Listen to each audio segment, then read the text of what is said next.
Para mí es un privilegio poder iniciar esta nueva serie de sermones. Tuvimos el privilegio de ver toda la epístola a los hebreos y ahora vamos a introducirnos en el Evangelio de Juan. Es un privilegio el poder estudiar este libro. Y quiero que en este momento piensen en cada uno de los privilegios que nosotros podemos llegar a tener el día de hoy y que consideramos privilegios. Y cuando hablo de privilegios, hablo de aquello que quizá de pronto no merecemos, quizá nos vemos privilegiados cuando nos vemos exentos de algo, ¿cierto? Que realmente deberíamos pagar o que deberíamos cumplir, pero que una autoridad superior hace que no lo hagamos, quedamos exentos de eso. Pero todos los días estamos colmados de privilegios, todo el tiempo estamos colmados de privilegios. El mismo, la vida misma, el hecho que estemos aquí sentados, yo hablándoles a ustedes, la existencia misma es un privilegio. El vivir en un país como el nuestro también es un privilegio por muchas razones, ¿sí? Hay lugares donde el agua escasea y aquí el agua abunda, tanto que hasta este salón se inunda, ¿sí? O tenemos múltiple cantidad de frutos, ¿cierto? Fauna y flora que podemos disfrutar. Quizá algunos de nosotros nos vemos privilegiados con un cónyuge, aunque algunos dirían, uy, que ese privilegio está como raro, sí. Pero nos vemos privilegiados al tener una esposa, un esposo con nosotros o hijos. Muchas familias, muchos hogares anhelan tener hijos. Y hay quienes no tienen ese privilegio de tener una descendencia. Tenemos trabajo, ¿sí? Vemos también la salud como un privilegio. Y así creo que la lista podría continuar. Tenemos innumerables privilegios y somos privilegiados en muchas cosas. Pero entre nosotros como seres humanos resuena por lo menos dos privilegios. Por lo menos deberían resonar. El primer privilegio es la venida del Hijo de Dios. Ese es un privilegio. Y el segundo privilegio es la posibilidad de ser hijos de Dios. No todos son hijos de Dios. Es un privilegio ser hijo de Dios. Y este evangelio nos va a introducir y nos va a llevar a entender, porque es un privilegio el que el Hijo de Dios haya venido y por qué somos privilegiados ante la posibilidad de ser hijos de Dios. Y esto debería ser tremendamente significativo porque hemos sido creados por Dios para que vivamos para Él y por Él. Y el estar lejos de nuestro Creador es estar lejos del único ambiente en el cual es posible subsistir. Es como el agua para el pez. El pez fuera de ese ecosistema, fuera del agua, no puede sobrevivir, o por lo menos puede sobrevivir unos cuantos instantes, unos cuantos minutos. Pero el pez está diseñado para vivir, para sobrevivir, para convivir. ¿En dónde? En el agua. En el agua. Y con nuestro pecado pretendemos demostrar que podemos vivir lejos de Dios. Pero gracias sean dadas a Dios porque ha tomado la iniciativa de acercarse a nosotros, de acercarse a nosotros. Y esto toma aún más valor porque no solo Dios ha querido acercarse, no solo Dios quiere estar aquí, cerca, sino que también en esa cercanía ha querido ser algo maravilloso y es ser padre, ser un padre. el acercarse a nosotros y que desee ser nuestro Padre, son privilegios gloriosos. Y eso es lo que nos va a mostrar el texto que vamos a estudiar el día de hoy. Juan capítulo 1, versículos 1 al 18. Y espero que todos allí tengan sus Biblias, que podamos seguir este texto con atención, que podamos poner todo el cuidado a la lectura y podamos estar atentos. Juan capítulo 1, versículos 1 al 18. Y esto es lo que dice la palabra de Dios. En el principio existía el Verbo, y el Verbo estaba con Dios, y el Verbo era Dios. Él estaba en el principio con Dios. Todas las cosas fueron hechas por medio de Él, y sin Él nada de lo que ha sido hecho fue hecho. En Él estaba la vida, y la vida era la luz de los hombres. Y la luz brilla en las tinieblas, y las tinieblas no la comprendieron. Vino al mundo un hombre enviado por Dios cuyo nombre era Juan. Este vino como testigo para testificar de la luz, a fin de que todos creyeran por medio de él. No era él la luz, sino que vino para dar testimonio de la luz. Existía la luz verdadera que, al venir al mundo, alumbra a todo hombre. En el mundo estaba, y el mundo fue hecho por medio de él, y el mundo no le conoció. A lo suyo vino, y los suyos no le recibieron, pero a todos los que le recibieron les dio el derecho de llegar a ser hijos de Dios, es decir, a los que creen en su nombre, que no nacieron de sangre, ni de la voluntad de la carne, ni de la voluntad del hombre, sino de Dios. Y el Verbo se hizo carne y habitó entre nosotros, y vimos su gloria, gloria como del unigénito del Padre, lleno de gracia y de verdad. Juan dio testimonio de él y clamó diciendo: este era del que yo decía, el que viene después de mí es antes de mí, porque era primero que yo. Pues de su plenitud todos hemos recibido, y gracia sobre gracia, porque la ley fue dada por medio de Moisés. La gracia y la verdad fueron hechas realidad por medio de Jesucristo. Nadie ha visto jamás a Dios. El unigénito Dios que está en el seno del Padre, Él le ha dado a conocer. El Señor bendiga su palabra.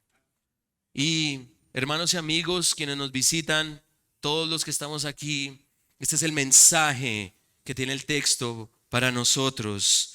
El privilegio de ser hijos de Dios es porque ha venido el Hijo de Dios. Este es el mensaje del texto. El privilegio de ser hijos de Dios es porque ha venido el Hijo de Dios. Dios ha venido en la persona de su Hijo Jesucristo y ha venido para hacernos hijos suyos. Son dos privilegios en uno. Y precisamente esas son las dos ideas que argumentan este mensaje.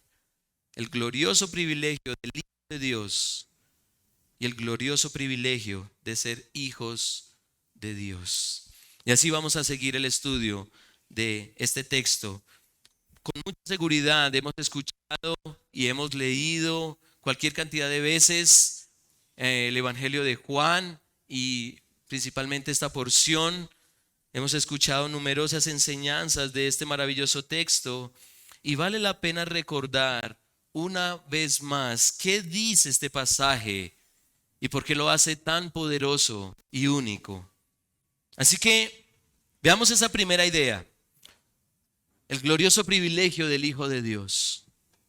De principio a fin, el apóstol Juan quiere mostrar algo. Y el apóstol Juan es quien históricamente es reconocido como el autor de este evangelio, y él invita seriamente a que creamos en quien él describe en este texto.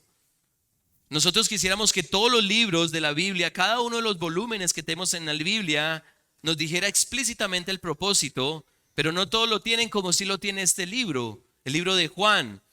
Y si ustedes van a Juan capítulo 20, versículos 30 y 31, el apóstol da claramente el propósito por el cual escribió lo que escribió. Bien, ese es el propósito que gobierna nuestro entendimiento de todo Juan, de todo lo que es el evangelio de Juan. El apóstol dice: y muchas otras señales hizo también Jesús en presencia de sus discípulos, que no están escritas en este libro, pero estas se han escrito ¿para qué? Para que creáis que Jesús es el Cristo, el Hijo de Dios, y para que al creer en Él tengáis vida en su nombre. Ahí surge una pregunta. Esa es la pregunta. ¿Quién es Jesús como para que creamos en Él? ¿Por qué no creer en otro? ¿Por qué creer en Jesús? Y sin duda hay todo un esfuerzo por parte del apóstol desde un principio para describir la gloria de aquella persona que revela, que muestra tangiblemente a Dios.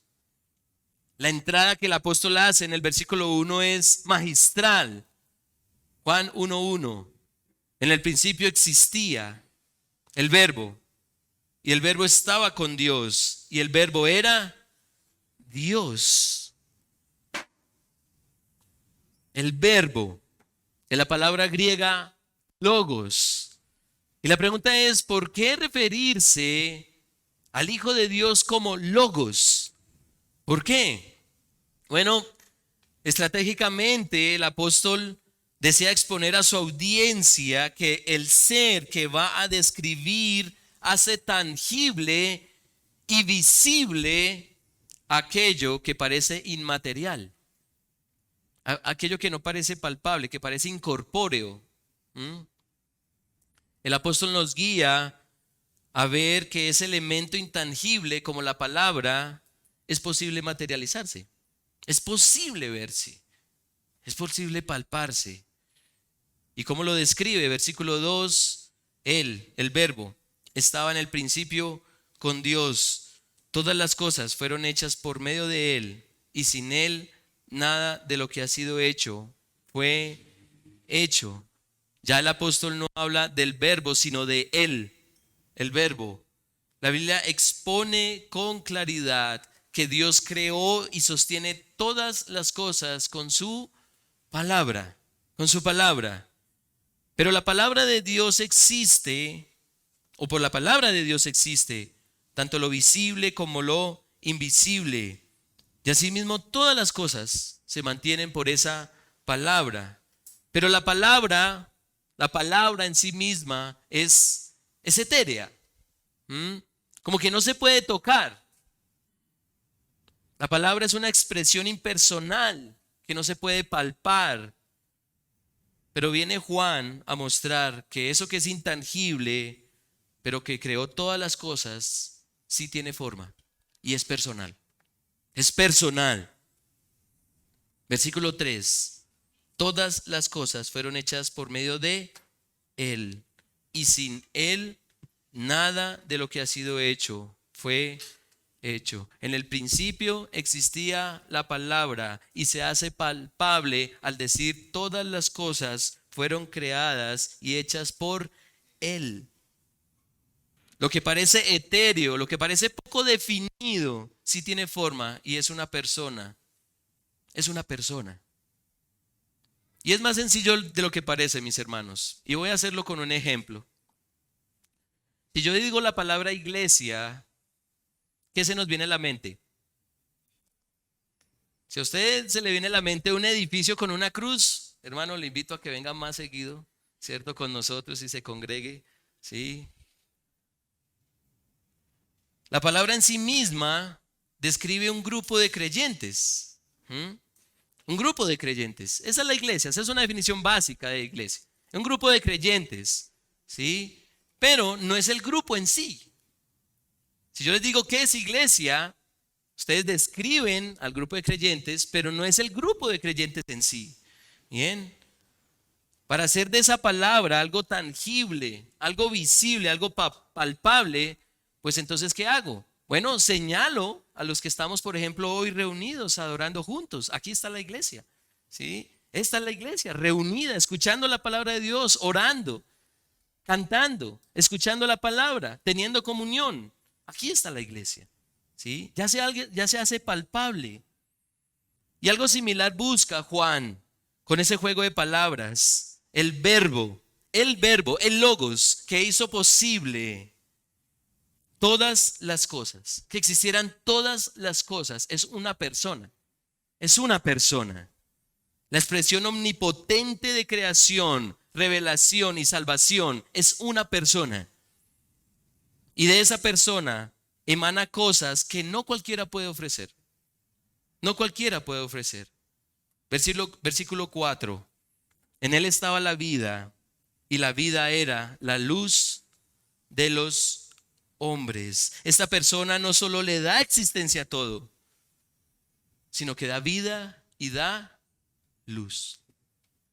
Da vida y da luz. Y de nuevo, Juan busca materializar estas palabras al decir que la fuente de vida y luz es vida y luz en sí mismo. De hecho, más adelante el texto ya no se refiere a esta persona como la palabra, sino como la luz. Como la luz. ¿Cómo lo plantea el apóstol? Versículo 6. Vino al mundo un hombre enviado por Dios cuyo nombre era Juan. Y este es Juan el Bautista. Y más adelante, en el próximo sermón, vamos a hablar de él. Versículo 7. Este vino como testigo para testificar de la luz, a fin de que todos creyeran por medio de él. No era él la luz. Juan no era la luz, sino que vino para dar testimonio de la luz. Existía la luz verdadera que al venir al mundo alumbra a todo hombre. Pregunta, ¿por qué es necesaria la luz? ¿Por qué es necesaria la luz? ¿Por qué? Versículo 5. Y la luz brilla en las tinieblas. La luz brilla en las tinieblas, revela, muestra, ¿sí? Y al igual, la palabra luz es algo inmaterial. Pero si yo le señalo la luz, ¿cierto? Miren, ese bombillo está emitiendo luz, tiene más sentido, ¿sí? Tiene más sentido. Esta persona que nombra el texto como el verbo es Dios, es la palabra, es la vida, es la luz. Es la luz. ¿Qué sería de nosotros sin la luz, hermanos y amigos? ¿Qué sería de nosotros sin la luz? ¿Qué sería de nosotros sin el sol, por ejemplo? Porque el sol da calor y da luz. La electricidad provee luz. Pero el verbo es fuente de luz. Luz que llega hasta lo más profundo del corazón de los hombres. Hay tanta gloria en esta persona que describe Juan. Hay tanta gloria que no solo nos asombramos por lo que es, sino por lo que hace. El verbo ha creado todas las cosas, ha dado vida a todas las cosas, alumbra y prevalece sobre todas las cosas.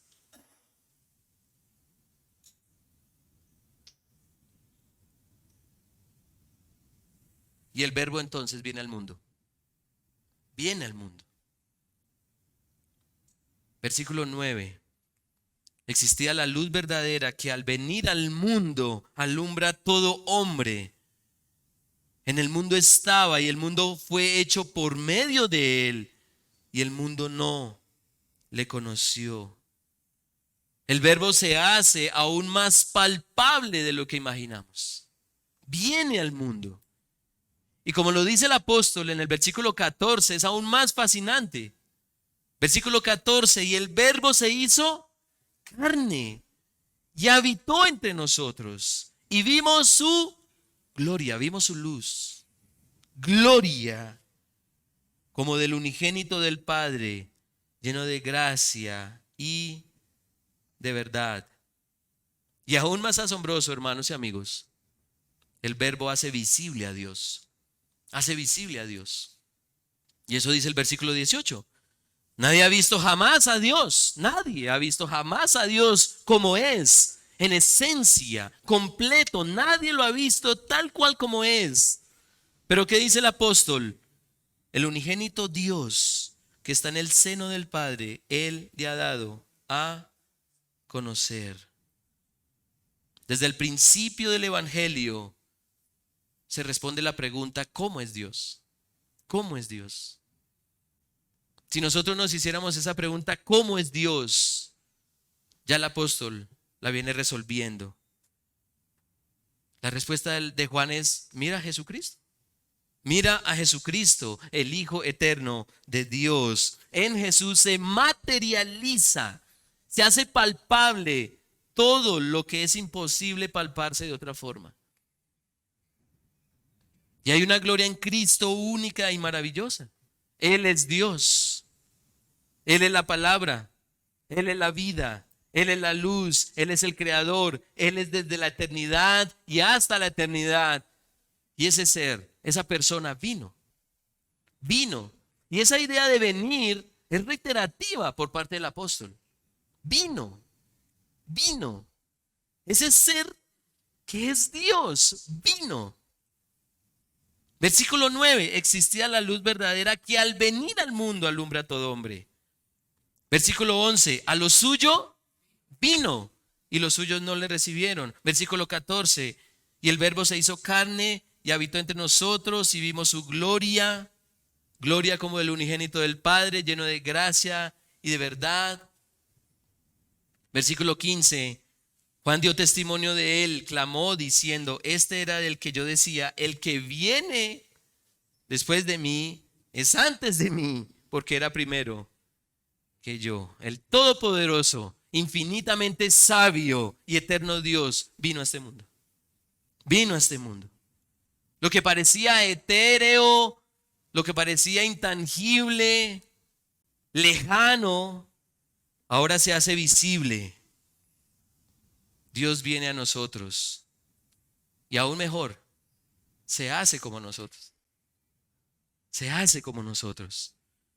Viene a dar a conocer lo que todo ser humano necesita conocer y es a Dios. Revela y muestra que el ser humano no puede vivir sin Dios, como el pez no puede vivir fuera del agua. Es por Jesucristo que conocemos aquello que de otra forma no podría ser conocido. Hay quienes creen que Dios no puede ser conocido, pues Juan está diciendo otra cosa.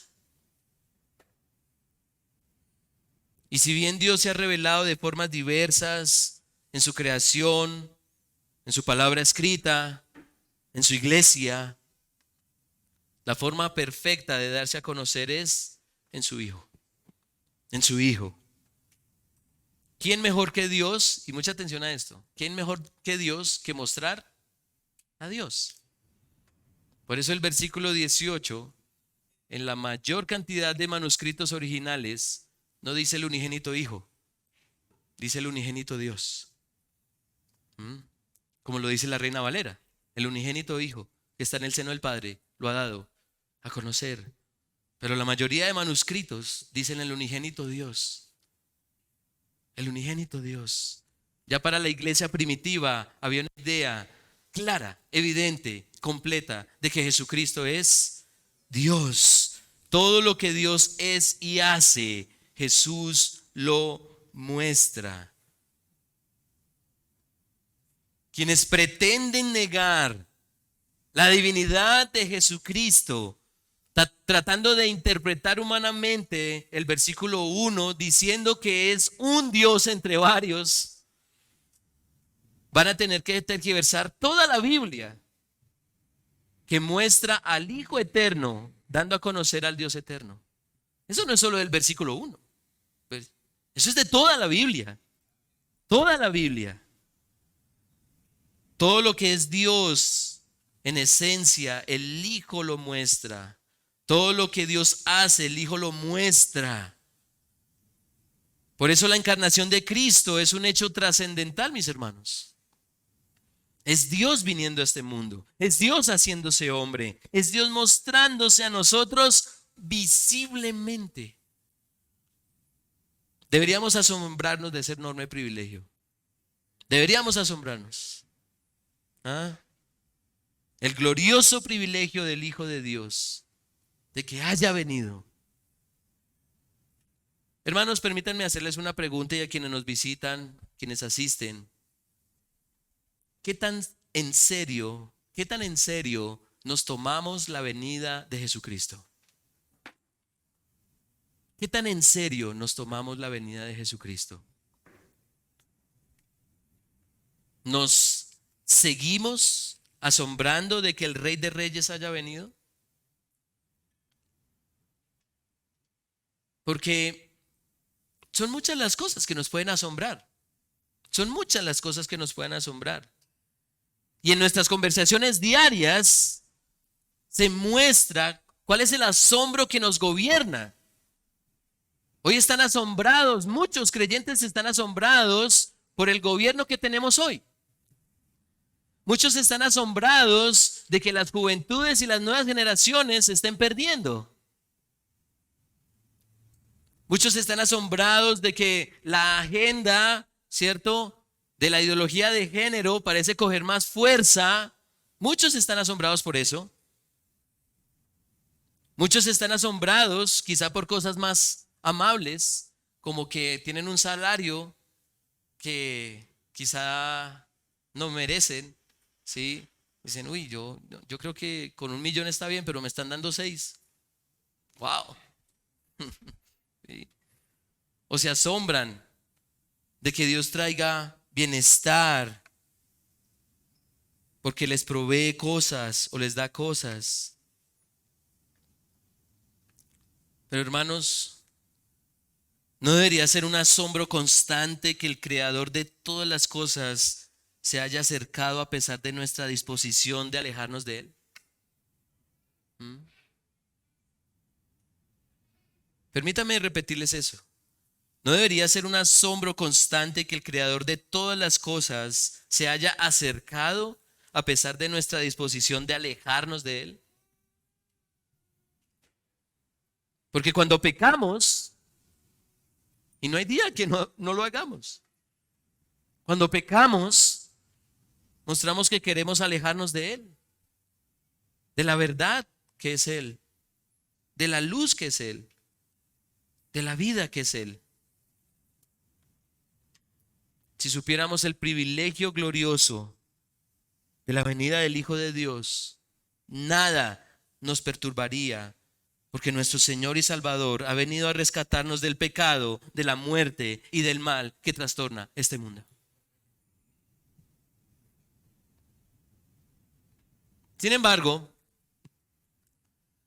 el privilegio de que Jesucristo haya venido se extiende a otro privilegio. A otro privilegio. Y esta es la segunda idea que argumenta el mensaje del texto. El glorioso privilegio de ser hijos de Dios. El glorioso privilegio de ser hijos de Dios. Hermanos, con la primera idea, es decir, meditar en lo que Jesucristo es, debería llevarnos casi de inmediato a creer en Él. Debería llevarnos de inmediato. Pero según el texto, muchos no creen. Muchos no creen. Versículo 10. En el mundo estaba y el mundo fue hecho por medio de Él. ¿Y el mundo qué? No le conoció. No le conoció. A lo suyo vino y los suyos no le recibieron. Tú le compartes hoy el evangelio a un judío y casi que decir la palabra de Jesús es una ofensa para ellos. A menos de que sea hijo de Dios, lo va a ver como el hijo prometido, como el Mesías prometido. Pero decir la palabra de Jesús es un insulto para un judío. Aún a quienes fue prometido el Hijo Eterno, al pueblo judío, no lo aceptaron. ¿Y por qué no lo aceptaron? ¿Por qué no lo aceptaron? Bueno, en una idea global, No lo aceptaron porque el mundo se contentó con este mundo. El mundo se contentó con este mundo. Pero en contraste, toda esta gloria del Hijo está apuntando a un propósito para quienes sí creen. Para quienes sí creen. ¿Y cuál es el propósito? Versículo 12.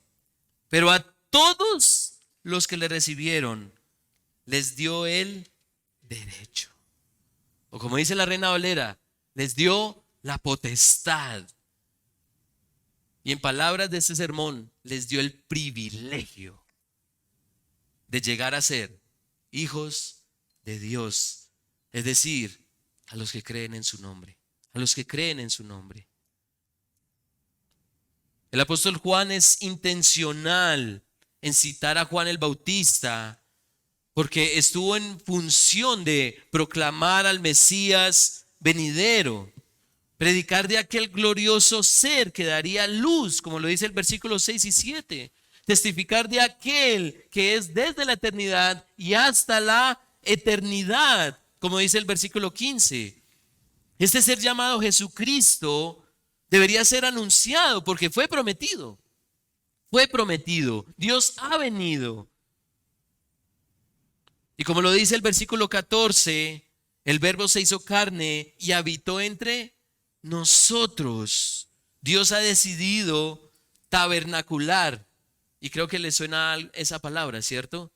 Que aquí el apóstol la plantea como verbo, pero en la ley de Moisés se plantea como sustantivo. Es decir, el tabernáculo, el lugar donde moraría Dios, donde estaría la presencia de Dios, el tabernáculo.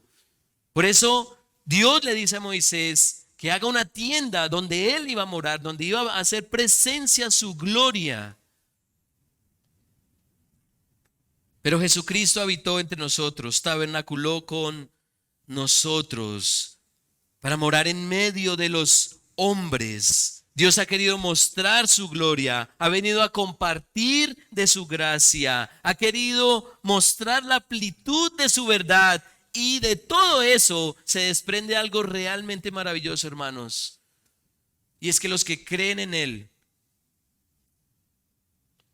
van a recibir un privilegio: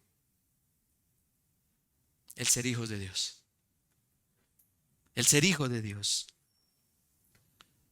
La venida del Hijo de Dios es para que quienes crean en Él sean hechos hijos de Dios. Todo ser humano es creado por Dios, es criatura de Dios, pero no todo ser humano es hijo de Dios. No todos son hijos de Dios. ¿Quiénes son hijos de Dios según Juan? Los que creen. Los que creen.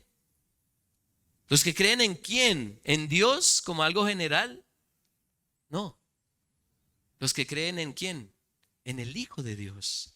En el Hijo de Dios. Porque muchos dicen creer en Dios. De hecho, ustedes salen a la calle y le preguntan, ¿tú crees en Dios? Y quizá la mayoría puede decir, sí, yo creo en Dios. Pero muy pocos creen en el Hijo. Pocos creen en el Hijo de Dios. Y solo a los que creen en el Hijo se les concede el derecho, el privilegio de ser hijos de Dios. Y mucha atención en esto. Si el Hijo de Dios es eterno, a los hijos de Dios se les concederá ese privilegio, el privilegio de la eternidad. Solo a los hijos. De hecho, a los que creen en Cristo se les concede todos los derechos que tienen por ser hijos del Padre Celestial. Todos los derechos. Por ejemplo, la eternidad le pertenece a Dios y por eso es Él quien la concede a sus hijos. Está en la absoluta y plena potestad de Dios a ser hijos suyos, los cuales son aquellos que manifiestan creer en su Hijo. Hermanos, amigos, nunca estará en la voluntad del hombre, nunca estará en el ser humano la voluntad de ser hijo de Dios o hacer hijos de Dios Y acá hay una gracia mayor. Y por eso Juan habla tanto de gracia. Vino Jesucristo a revelar una gracia. ¿Cuál gracia? De que en la sola potestad del Padre ha decidido hacer hijos. Engendrar hijos para su gloria. Versículo 13. Que no nacieron de sangre, ni de la voluntad de la carne, ni de la voluntad del hombre, sino de Dios.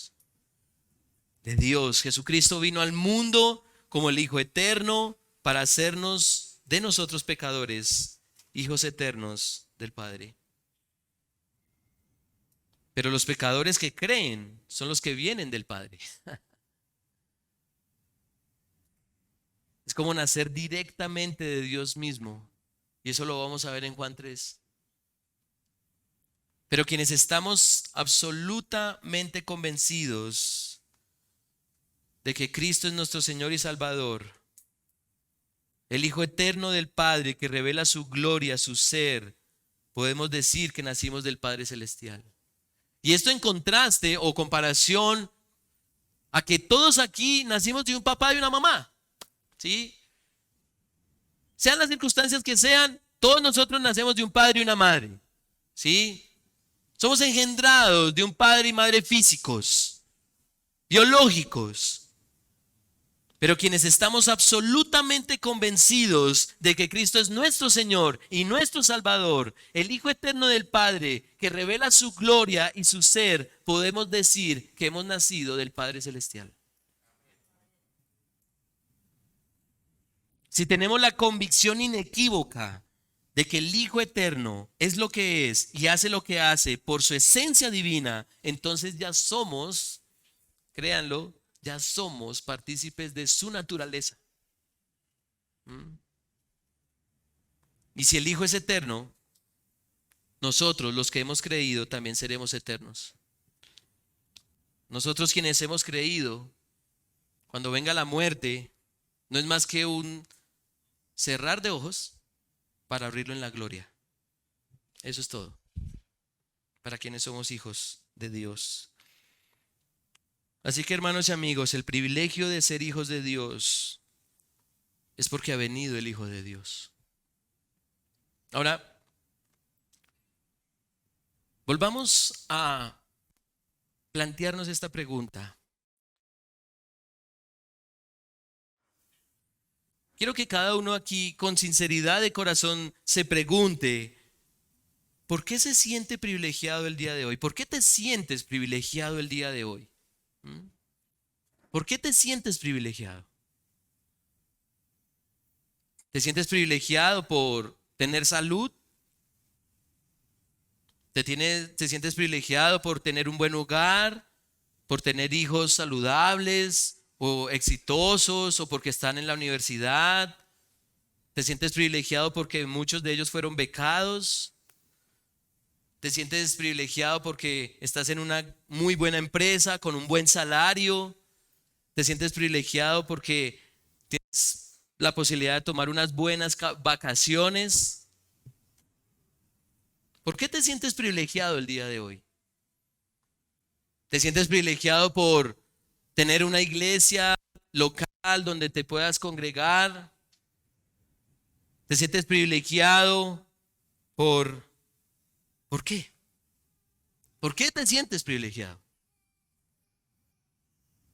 Hermanos, insisto en esta pregunta porque si comprendes tu real estado delante de tu Creador, pensarías mejor cuáles deberían ser tus reales privilegios. Si tú comprendes cuál es el estado delante de aquel que te creó, porque tú no viniste a este mundo por ti mismo. Fue Dios quien te creó. Fue Dios quien te puso en el vientre de una mamá para que vinieras aquí a cumplir un propósito definido por Él. Y si tú comprendieras ese estado, pensarías mejor en cuáles deberían ser tus reales privilegios. ¿Y por qué digo esto? La palabra de Dios afirma que sobre todos los seres humanos hay una gracia común. Por ejemplo, Dios hace llover sobre justos e injustos. Él hace salir el sol sobre justos e injustos, sobre buenos y malos. Y uno pensaría que los más privilegiados son los que menos problemas tienen.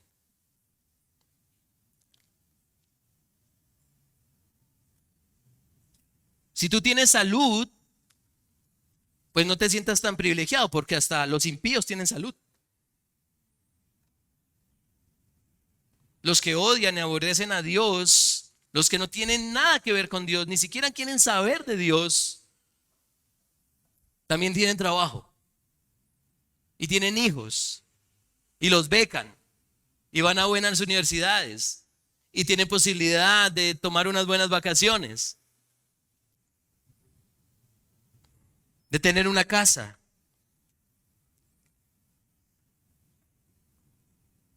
El asunto es que la Biblia señala que todos nosotros estamos a la par, porque ante Dios todos somos pecadores.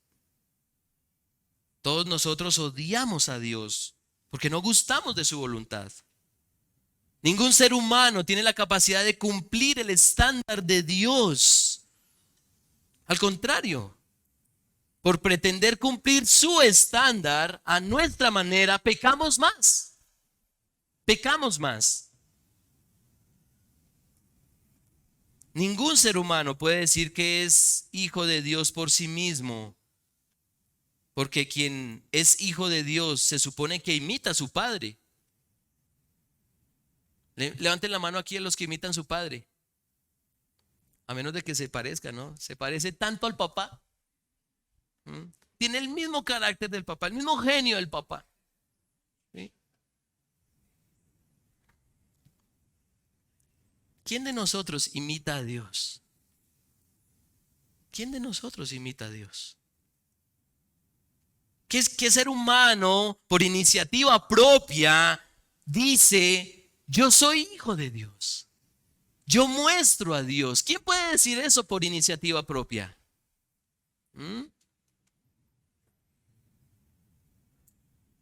Hermanos, según este pasaje, los hijos de Dios deben ser engendrados por Él. Deben ser engendrados por Él. No tanto creados por Él, sino que vengan de una simiente divina que disfrute de sus privilegios divinos. Y esta posibilidad es gracias a la fe que Dios provee para creer en aquel que nos puede hacer hijos de Dios. Hermanos, amigos, nuestros privilegios deberían ser otros. Nuestros privilegios deberían ser otros. Porque el privilegio de ser hijos de Dios es porque ha venido el Hijo de Dios. Eso sí son privilegios. Eso sí es un privilegio. Así que, amigo, tú no eres privilegiado porque tienes todas las cosas que un ser humano desea tener. Tú no eres privilegiado por tener todas las cosas que un ser humano desea tener. Tú eres privilegiado si crees en aquel que necesitas tener, Cristo como Señor y Salvador. Y mis hermanos, nosotros somos privilegiados, y mucha atención a lo que voy a decir. Nosotros somos privilegiados ni siquiera porque hoy podemos abrir la Biblia y predicarla. Hoy en Colombia podemos hacer esto, hay países donde no. Pero no nos sintamos privilegiados por eso. Sintamos privilegio. Somos privilegiados porque el Hijo de Dios ha venido a hacernos hijos del Padre. ¿Y qué implica que seamos hijos de Dios, hermanos? ¿Qué implica que seamos hijos de Dios? Bueno, no solo implica imitarlo, ¿sí? Porque si somos engendrados por el Padre, pues hay que imitar al Padre. Pero no solo implica imitarlo, sino también disfrutar. Y esta es la esperanza, hermanos. Y espero que nos vayamos con gozo de aquí. Y esperemos celebrar la Santa Cena con alegría. ¿Sí? Porque no solo implica imitar a Dios si somos hijos de Él, sino también disfrutar de todas las bendiciones de gracia que este mundo no puede ofrecer. Versículo 16. Pues de su plenitud tomamos todo, ¿sí? Y gracia sobre gracia, gracia sobre gracia. Disfrutar de gozo en medio del sufrimiento. Disfrutar de sabiduría por encima de nuestra obstinación. Disfrutar de contentamiento en cada situación indeseable. Disfrutar de luz en medio de un mundo sumergido en tinieblas. Disfrutar de una familia súper numerosa. Espero que se conozcan ahorita en la comunión. Una familia súper numerosa, así nunca hayas tenido una.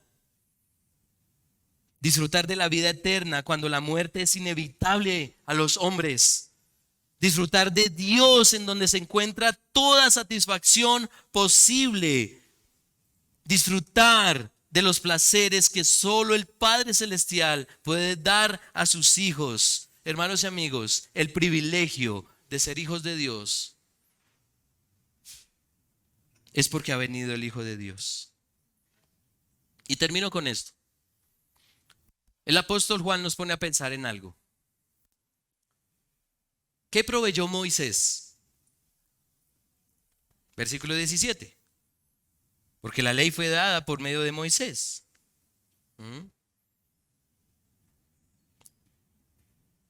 La gracia y la verdad fueron hechas realidad por medio de Jesucristo. El Señor Jesucristo materializó por completo la gracia y la verdad escritas por Moisés. La verdad de que solo los hijos de Dios cumplen su voluntad. Y la gracia de que solo los hijos de Dios son hechos hijos por la obra del Mesías prometido, el Rey prometido. El privilegio de ser hijos de Dios es porque ha venido el Hijo de Dios.